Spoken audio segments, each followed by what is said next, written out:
TNVS at motorcycle taxi drivers ang pumunta sa Araneta Coliseum ngayong araw para sa pagpapatuloy ng special payout ng DSWD.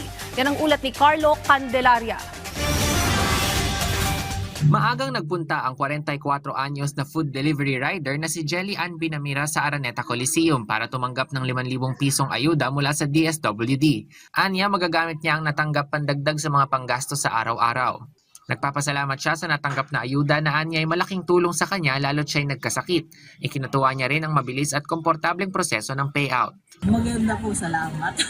Kasi hindi siya nakaka-stress. Walang init, dire-diretso. Maraming salamat po kasi may tulong kayo binigay sa amin. Napakalaking tulong. Sana po God bless po sa inyo. Marami pa po kayo matulungan. Kagaya namin mahihirap.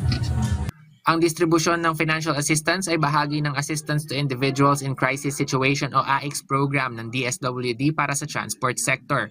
Ang bawat benepisyaryo ay makatatanggap ng 5,000 pisong cash relief assistance mula sa pamahalaan. Ayon sa DSWD, ang payout na ito ay eksklusibo para sa mga hindi pa nakakuha ng kanilang ayuda noong mga nakaraang schedule.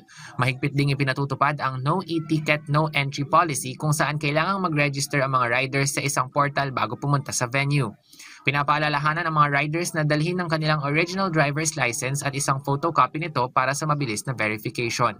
Wala ring walk-in ang naturang payout. Tanging ang mga assigned schedule lamang sa Araneta Coliseum ang isa-serve ngayong araw. Bukod dito sa The Big Dome ay magpapatuloy ang pamamahagi ng DSWD ng ayuda sa mga drivers sa iba't ibang payout sites sa Metro Manila hanggang sa Biyernes. Carlo Luis Candelaria para sa Pambansang TV sa Bagong Pilipinas.